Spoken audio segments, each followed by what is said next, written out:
الذين آمنوا اتقوا الله حق تقاته ولا تموتن إلا وأنتم مسلمون أما بعد.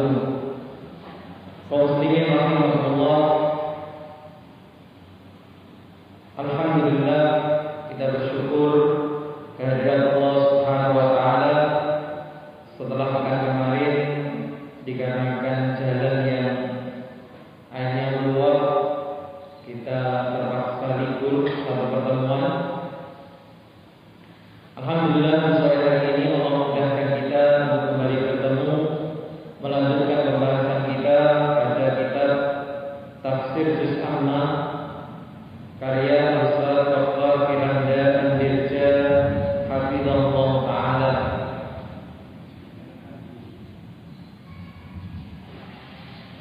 Bagi yang belum punya kitabnya, yang harus bersabar karena memang stoknya di Ustaz Firanda sendiri kosong.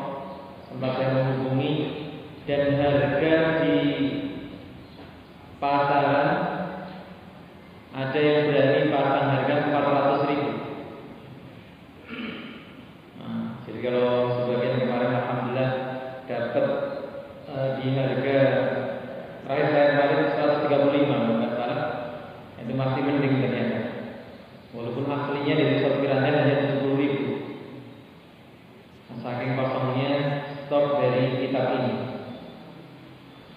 Yang sudah dapat ya berarti harus bersyukur, dimaksimalkan buku yang dipunya.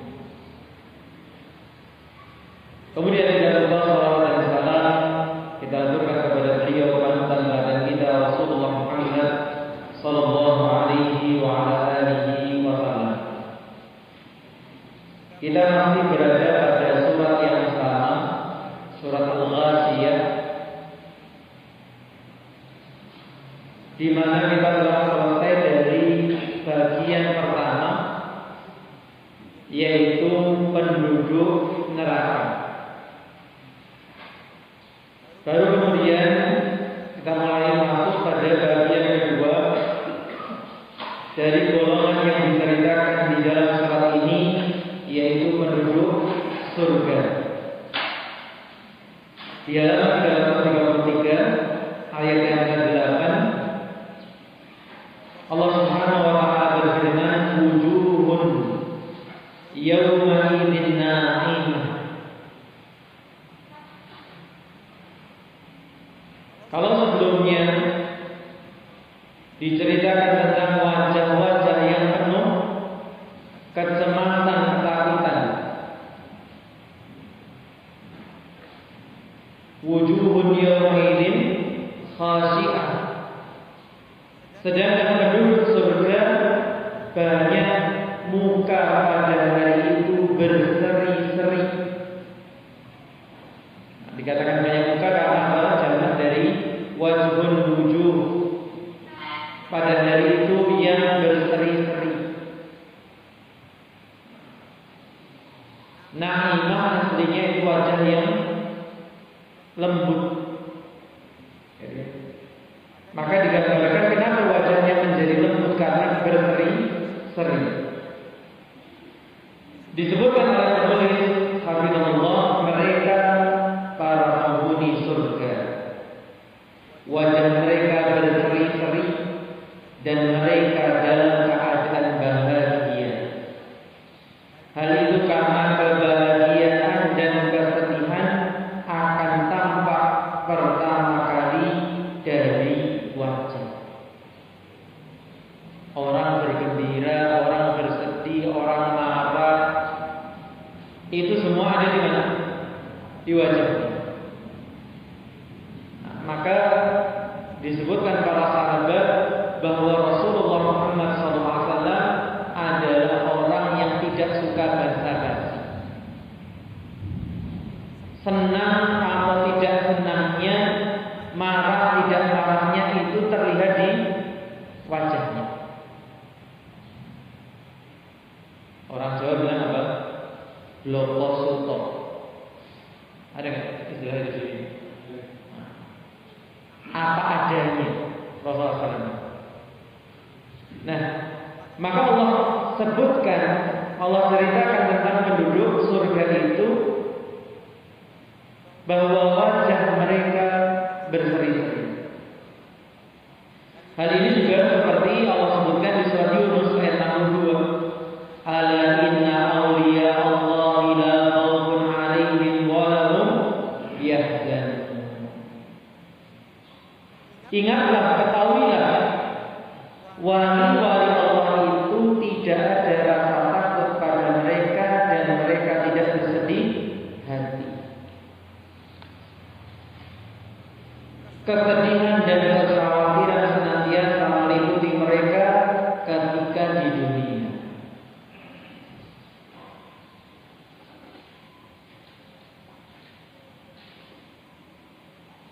Ini yang dikenal dengan al-khawf wa ar-raja. Memang para penduduk surga ini dulu di dunianya mereka penuh kekhawatiran yang diimbangi tentunya dengan apa? Harapan. Mereka khawatir dengan murkanya Allah. Mereka khawatir dengan siksanya Allah.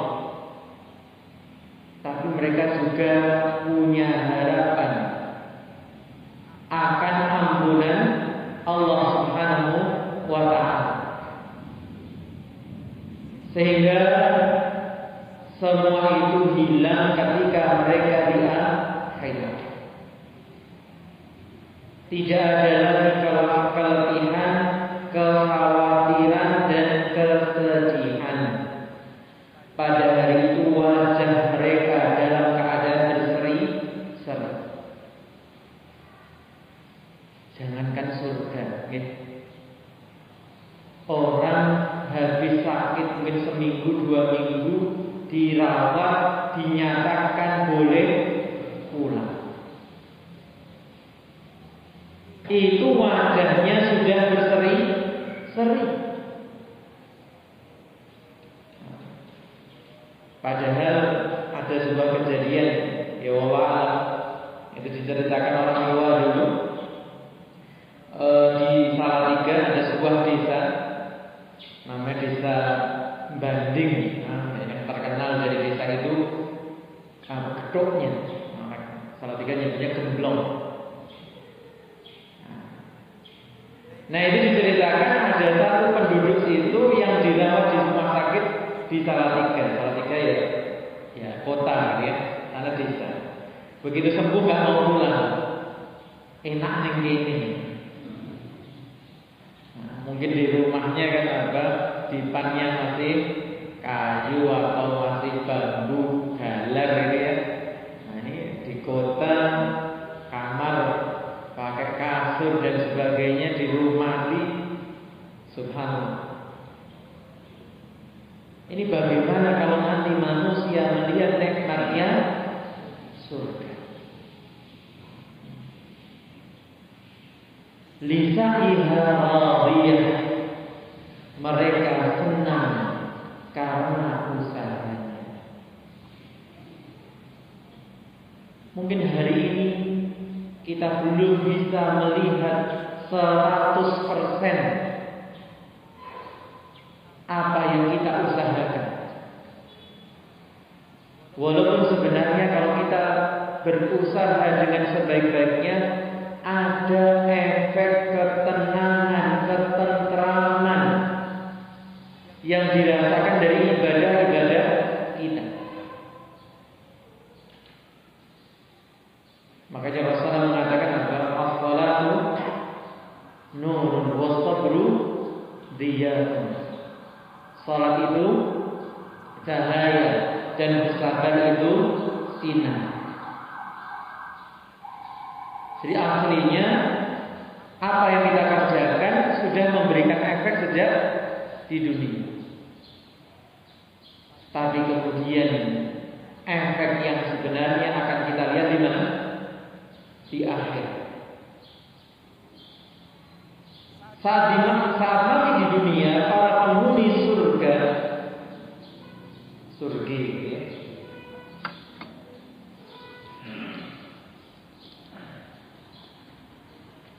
Semoga bukan yang nanti orang Betawi ya. Makanya surgi ya.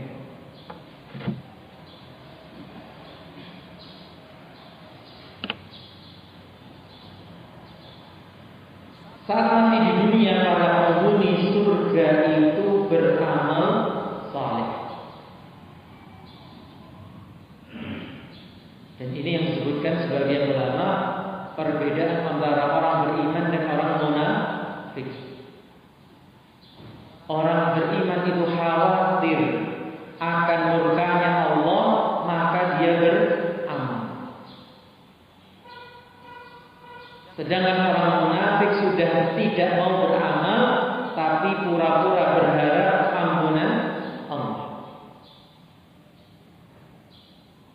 Mereka sholat, puasa, berzakat, berhaji, dan membaca Al-Quran. Siapa penghuni surga ini? Di dunia ini mereka menjaga diri dari hal-hal yang haram, sehingga Allah menampakkan balasannya di akhirat. Dan di saat di akhirat melihat hasil kerjanya, ternyata menuai kesuksesan. Di sanalah mereka senang dengan hasil usaha itu. Fi jannatin 'aliyah la tasma'u fiha laghiyah. Di manakah tempatnya orang-orang yang wajahnya berseri-seri ini? Dalam surga yang tinggi. Tidak kamu dengar di dalamnya perkataan yang tidak berguna. Dan disinilah tempat istirahat yang sebenarnya. Seperti ditanyakan kepada Imam Ahmad, ilama ya imam na'mal, sampai kapan wahai imam kita ini harus beramal? Maka beliau katakan apa? Sampai satu kaki kita menginjak surga. Kalau satu kaki sudah menginjak surga, ya sudah. Itu berarti jaminan kaki yang kedua juga akan menginjaknya. Enggak ada yang kaki kedua yang ketinggalan.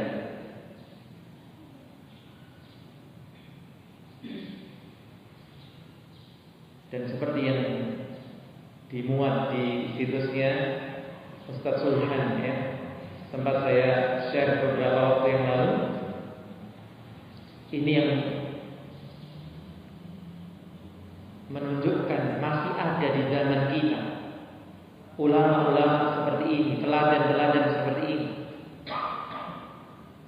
Beliau meninggal di tahun 1999. Syekh Abdul Aziz Ibn Baz. Beliau pulang dari rumah sakit. Malam itu diizinkan pulang dari rumah sakit. Sampai di rumah sang istri merasa, oh, ini baru pulang rumah sakit. Maka alarmnya yang biasanya jam 3 dimundurkan 1 jam. Biar istirahat. Tapi ternyata alarm jam itu tidak bisa mengalahkan alarm tubuh beliau yang sudah terbiasa bangun jam 3. Jam 3 pun beliau bangun. Beliau ini salah satu ulama yang buta. Jadi kalau nggak salah di usia 20 tahun beliau mengalami buta total. Maka ketika bangun jam 3 itu menanyakan, kenapa alarmnya kok nggak bunyi? Maka sang istri menjawab, saya sengaja memundurkan alarm. Jadi kalau kita gimana? Alhamdulillah ya sejane ngono kuwi diundurke kadang bisa rotok leren. Tapi beliau malah menjawab, istirahatnya nanti saja di surga. Allah. Sang istri ingin agar beliau baru keluar rumah sakit istirahat dikatakan apa? Nanti saja istirahatnya di surga. Dan sempat kemarin ada salah satu mahasiswa di Madinah menceritakan juga tentang apa Grand Mufti. Kalau saya Abdul Aziz Ibn Baz ini Grand Mufti di zamannya, Grand Mufti saat ini yang masih hidup, yaitu Syekh Abdul Aziz juga Alu Syekh. Marganya dari keturunannya Syekh Muhammad bin Abdul Wahab. Apa yang diceritakan? Namanya Grand Mufti. Kalau kita mungkin apa? Ketua MUI gitu ya. Itu posisinya di ibu kota. Suatu hari beliau berkunjung ke Madinah. Madinah itu kota santri, ya.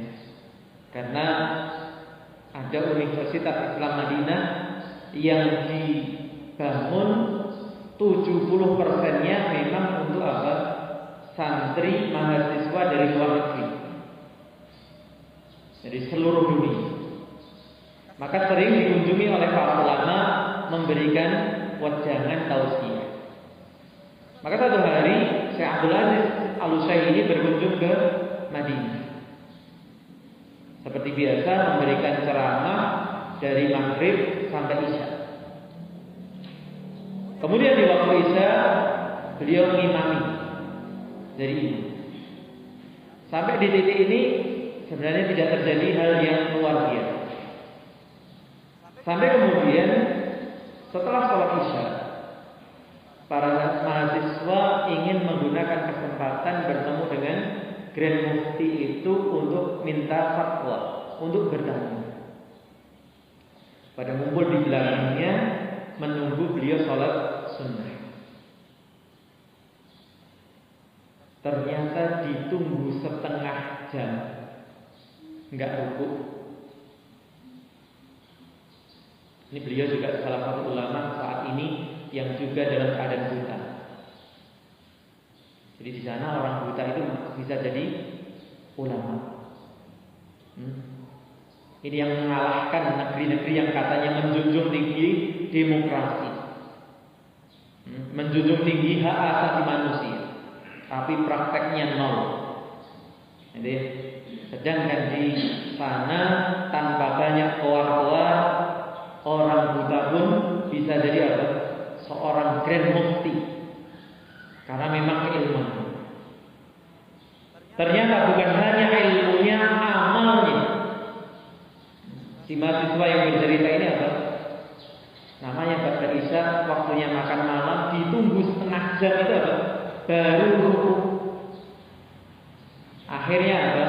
Saya lari ke kamar, makan malam dulu, balik lagi. Belum selesai, hampir sekitar 1 jam. Itu hari ini masih ada orang-orang yang seperti ini yang layak dijuluki dengan apa? Baqiyatus salaf. Sisa-sisa dari para ulama terdahulu. Makanya tidak heran dulu di awal apa? Muqaddimah melihat di halaman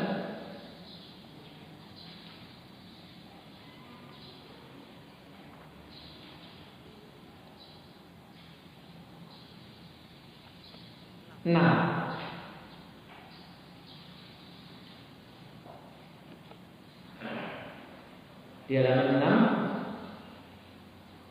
6 diceritakan bahwa Nabi Shallallahu Alaihi Wasallam berdiri mengulang-ulang satu ayat saja. In tu'adzibhum fa innahum ibaduk fa in taghfir lahum fa innaka antal azizul hakim. Siapa yang baca ayat ini? Rasulullah SAW. Satu ayat diulang-ulang dari malam sampai subuh dalam rangka menghayati. Itu disampaikan oleh penulis untuk mengingatkan kita awal dulu betapa pentingnya kita memahami arti dan makna Al-Quran. Karena membaca satu ayat dengan pemahaman, dengan perenungan, itu lebih baik daripada menghatamkan tanpa tahu artinya. Dan itulah kelak yang akan membuat seseorang itu berbahagia dan ditempatkan di surga yang tinggi. Bahkan di antara keutamaan dari Al-Quran, orang disuruh membaca, dan disitulah tingkatannya di surga, sebanyak apa yang dia baca. Dijelaskan oleh penulis, Allah berfirman dalam ayat yang lain, yatanaza'una fiha ka'san la laghun fiha wa la ta'sim. Di dalam surga itu mereka saling mengulurkan gelas yang isinya tidak menimbulkan ucapan yang tidak berfaedah atau perbuatan dosa. Kalau kita kembali kepada kalimat aslinya yatanaza'un, ini fa in tanaza'tum fi syai'in farudduhu ila Allahi wa Rasul. Jika kalian berselisih, di sini digambarkan tanazu' dalam mengambil gelas-gelas minuman.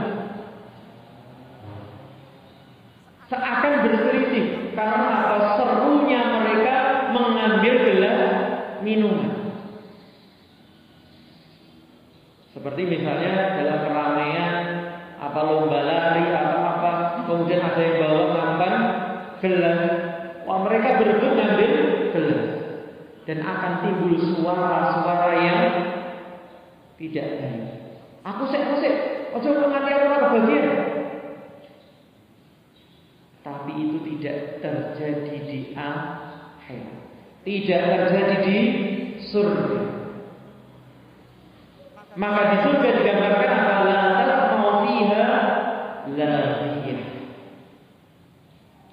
Tidak terdengar di surga itu kalimat yang laghu, yang sia-sia.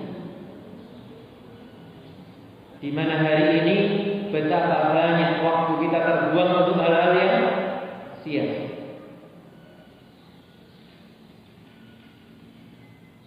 Semua perkataan mereka menyenangkan dan mendatangkan kebahagiaan. Wong kadang kita sudah bermaksud ngomong yang baik, ternyata teman kita salah ngomong.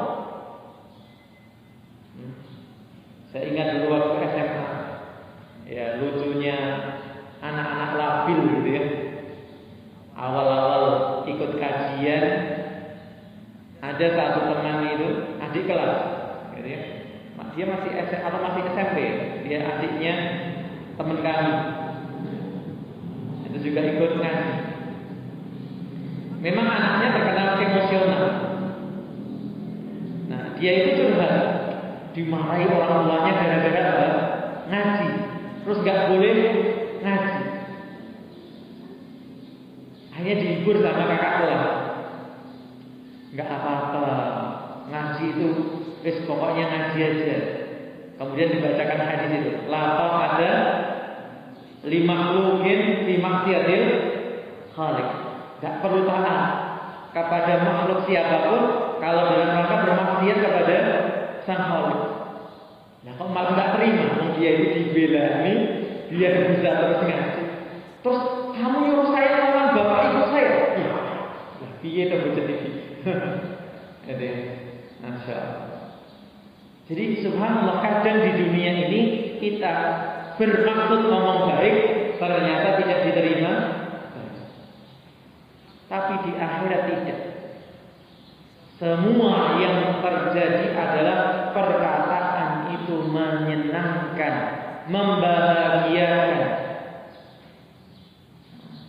Tidak ada lagi apa kedengkian, tidak ada lagi kecemburuan. Makanya ada ibu-ibu yang tanya ke seorang syekh gitu ya. Kalau nggak salah ceritanya, saya boleh nggak saya minta nanti di surga agar suami saya nggak dinikah sama bidadari, biar saya nggak cemburu. Nggak ada cemburu sudah. Semuanya bahagia, semuanya dengan rasa penuh cinta. Meskipun ada suaminya hidup dengan bidadari, wong wanita salihah itu akan mengalahkan kecantikan bidadari. Jadi nggak usah bingung sangu skincare, tabir surya, apa lagi? Senjatanya ibu-ibu ini ya, nggak usah. Yang penting dengan jadi salihah, bidadari saja kalah. Demikian pula ucapan para penghuni surga. Inilah keadaan tentang penghuni surga. Kemudian diceritakan di antara nikmat-nikmat di surga. Fiha 'ainun jariyah. Di dalamnya ada mata air yang mengalir. Fiha sururun marfu'ah. Di dalamnya ada takhta-takhta yang ditinggikan. Surur jalan dari apa? Sari. Aslinya apa sari itu? Dipan, ranjang. Tapi ditinggikan, maka digambarkan singgasana.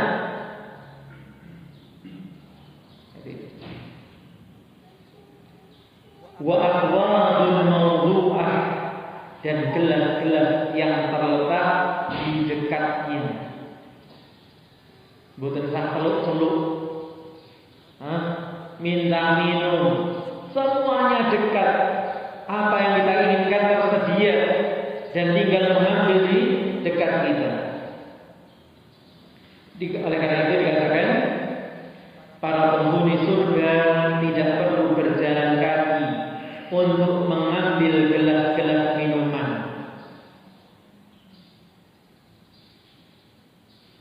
Dan ini yang pernah saya ceritakan tentang seorang penulis barat yang menulis buku tentang apa? Bahwa aslinya manusia itu tidak di dunia. Salah satu poin yang dia tulis adalah tentang apa? Manusia itu tidak dicocok di dunia karena punya sifat dasar malas. Apalagi dengan pandemi ini kemudian populer dengan istilah rebahan. Enak apa betul? Enak. Jadi cuman mikir belanja apa gitu ya, kalau rebahan terus. Sehingga tempat yang cocok di mana? Kalau mau bermalasan itu, ya di surga. Mau apa-apa nggak usah jangka, teko diri. Itulah makanya aslinya manusia itu penduduk surga, cocoknya di sana. Karena di dunia kalau kita tidak bekerja keras, ya tidak mendapatkan hasil. Maka di sana mereka tidak perlu berjalan kaki. Allah telah menyediakan pelayan yang senantiasa melayaninya. Allah berfirman, "Wa yatufu 'alaihim wildan mukhalladun." Dan mereka dikelilingi oleh para pemuda yang kekal, selalu muda. Pelayan-pelayan. Gitu ya. Disebutkan dalam tafsirnya apa? Kenapa yang dipilih pelayan-pelayan yang muda? Lincah, cekatan, gitu ya, gesit. Nah, sehingga apa yang kita inginkan itu segera. Nah, dengan ke warung yang jualan apa? Wis sepuh, gitu ya. Jika ke sayur alon-alon, kali wedang mbak, ya le, kote. Setelah kepedesan nih mbak. Nah itu kalau pelayannya surga kayak gitu ya gimana? Gak jadi bahagia, gitu ya. Grundel di surga. Wanariku mampuha. Ada apa lagi di surga itu? Dan bantal-bantal sandaran yang tersusun. Masya Allah. Nah ini tadi balik kepada rebahan tadi. Kalau sudah letak di kasur terus ada bantal tumpuk, nyender, enak kan? Oh, enak. Maka subhanallah. Tapi jangan dibayangkan apa bantalnya surga seperti bantal kita yang semakin lama semakin tipis, kempes, warnanya yang tadinya mungkin putih ya rada blajus gitu ya, ambune ya terus. Allahu Akbar. Ternyata sebagian kenikmatan dunia ini akan dilipatkan menjadi kenikmatan yang luar biasa nanti di mana? Di surga.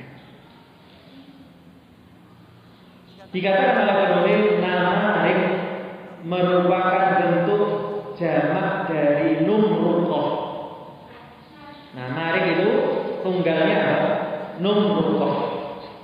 Bantalan-bantalan sandaran yang tersusun. Karena dinamakan namarik berarti bantalnya banyak.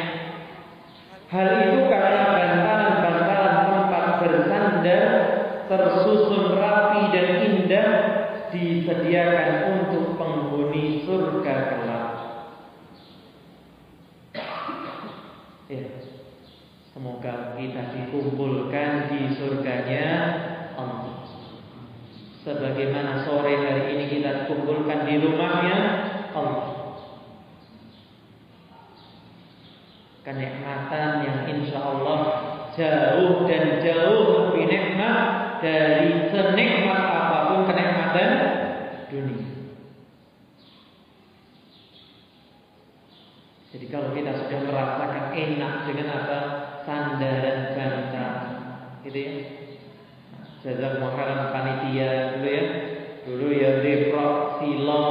Nah sekarang saya diberikan kursi sendenan itu enak ya. Nah. Maka bagaimana nikmat bersandar di surga? Ini baru nginde di dunia saja itu sudah kenikmatan. Wazarabiyyu mabsutah, dan permadani yang terhampar.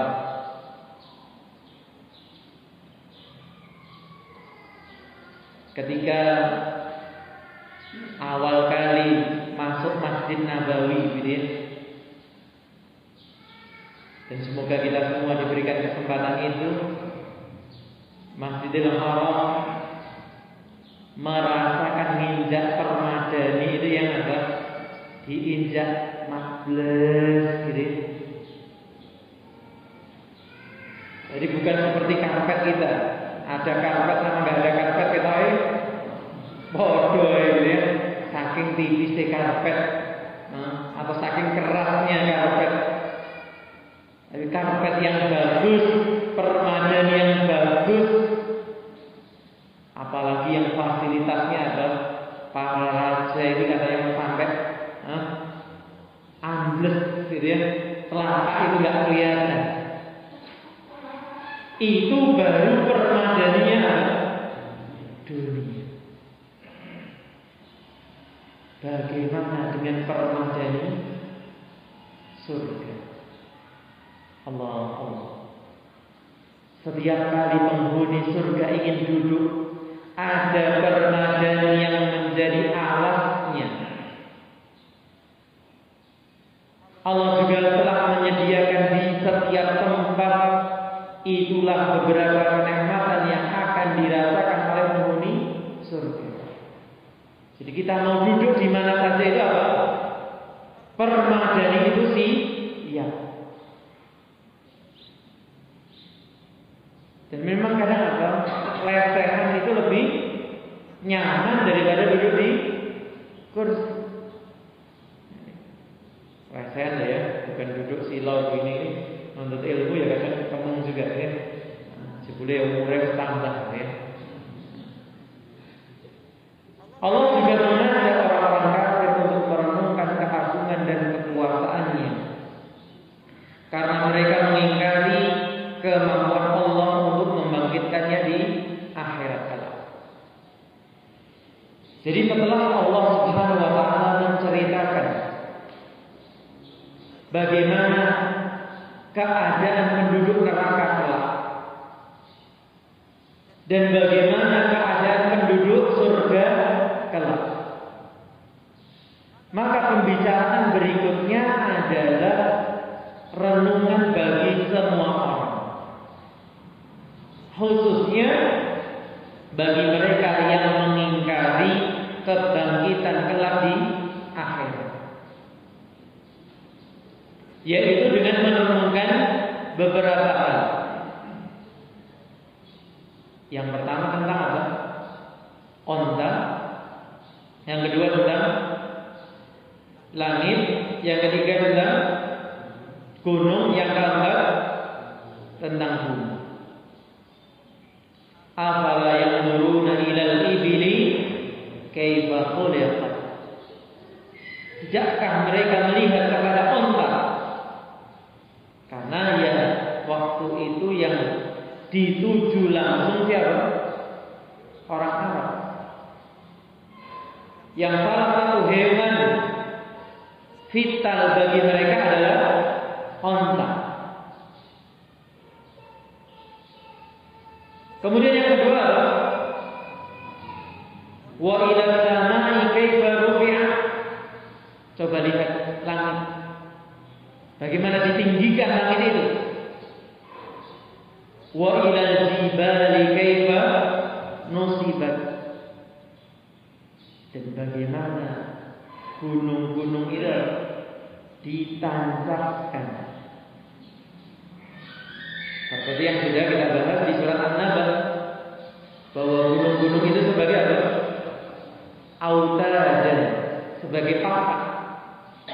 Jadi bukan gundukan tanah begitu saja. Seperti kalau orang apa? Ngirim pasir jadi gunung di depan rumah. Enggak.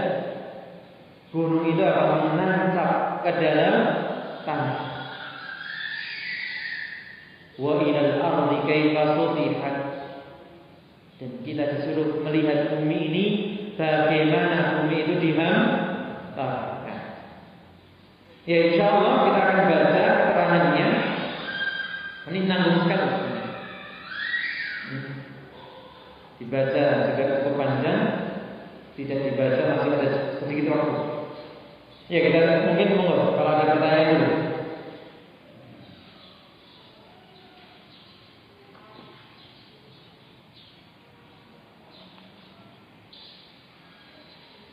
Assalamualaikum, mau tanya, apakah nanti kita di surga bisa bertemu dengan Rasulullah SAW dan para sahabat, para nabi, orang-orang saleh lainnya?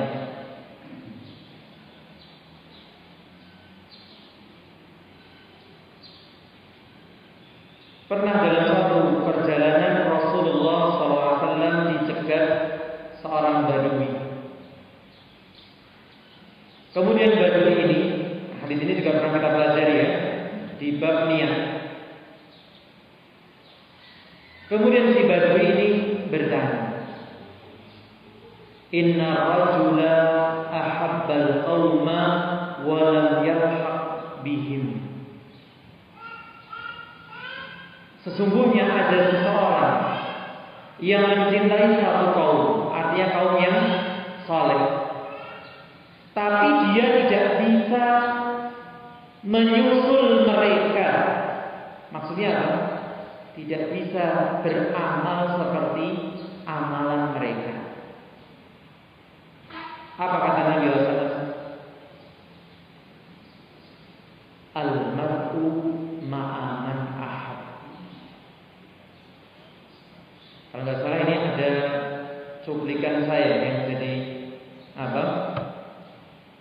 Audio poster ini. Kemudian diriwayatkan dari sahabat Anas Ibn Malik radhiyallahu anhu, "Ma farihna ba'da an hadana Allah kama farahna inda sina'i hadzal hadits." Tidak pernah kami merasakan kebahagiaan yang lebih tentu selain kebahagiaan setelah kami mendapatkan petunjuk kepada agama Islam. Artinya kebahagiaan tertinggi itu ketika seorang mendapatkan petunjuk kepada agama Islam. Tapi setelah itu ada kebahagiaan lagi. Kapan? Ketika kami mendengar hadis ini, bahwa seseorang akan dikumpulkan bersama orang-orang yang dia cintai. Fa ana uhibbu Rasulah wa ana uhibbu Abu Bakar wa ana uhibbu Umar wa ana uhibbu Utsman. Atau Abu Bakar dan Umar saja yang menyebutkan itu. Maka saya mencintai Rasulullah SAW, saya mencintai Abu Bakar, saya mencintai Umar.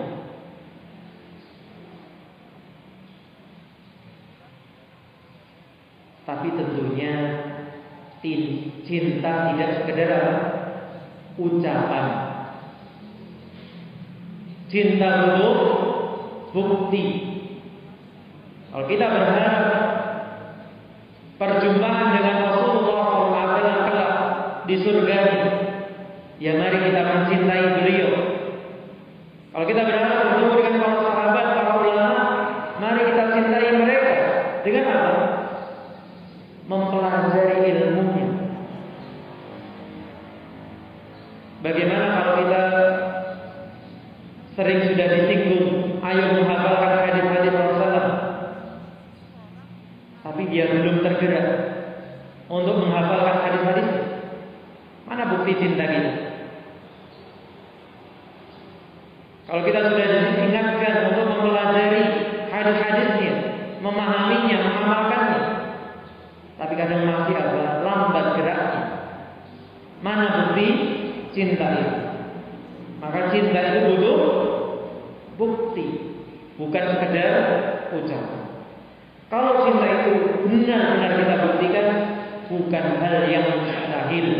Bahkan itu yang dijanjikan adalah as-sadiqul masduq, orang yang ucapannya jujur dan dibenarkan oleh Allah Subhanahu wa taala, bahwa seorang itu akan dikumpulkan bersama orang-orang yang dicintai.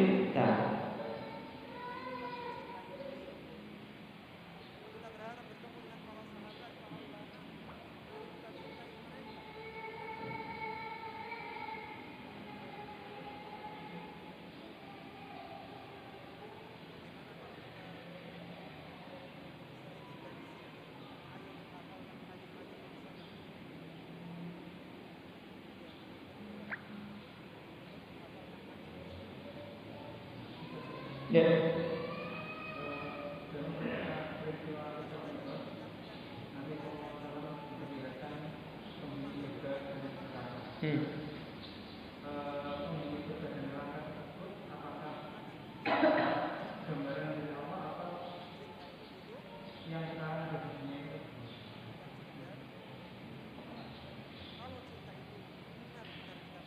Wallah, dalam peristiwa Isra Mi'raj, Nabi ditunjukkan tentang penghuni surga dan neraka.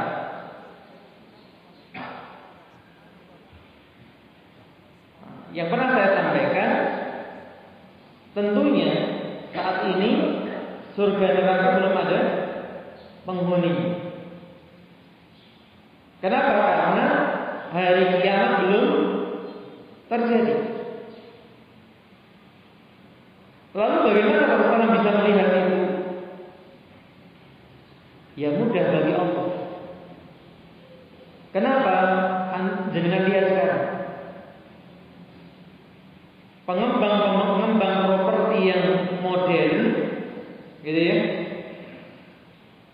Kalau yang kelas biasa, biasanya buka kaplingan, terus di depannya dipasang baliho, banner gede, foto, itu adalah calon perumahannya. Itu yang kelas apa? Kelas teri ya. Tapi yang sudah kelas kakap gimana? Antum disuguhkan video bangunan seakan sudah ada penghuninya, seakan semua itu sudah jadi. Pernah lihat ya? Seperti itu. Nah, kalau manusia saja bisa, apalagi penciptanya manusia. Barang belum ada, tapi sudah kelihatan apa? Bangunan apa itu podomoro dan sebagainya. Bukan iklan ya. Tapi itulah realitanya, bahwa manusia bisa bikin yang seperti itu, apalagi yang menciptakan manusia. Sedangkan surga dan nerakanya sendiri sudah ada. Allah menyebutkan tentang surga wa'iddat lil muttaqin, menyebutkan tentang neraka wa'iddat lil kafirin. Jadi telah disiapkan, jadi sudah ada.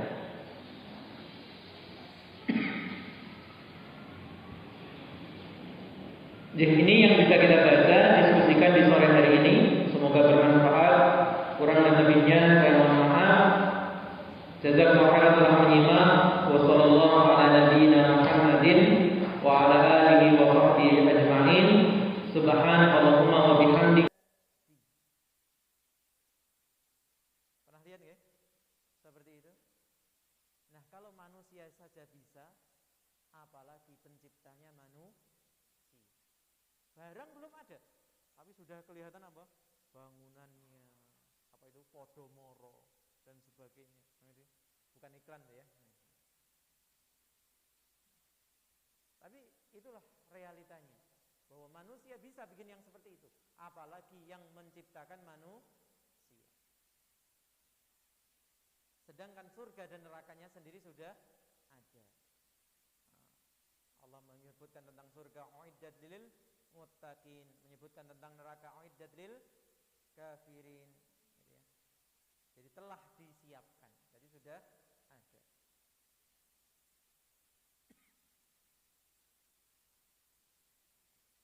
Jadi ini yang bisa kita baca, diskusikan di sore hari ini. Semoga bermanfaat.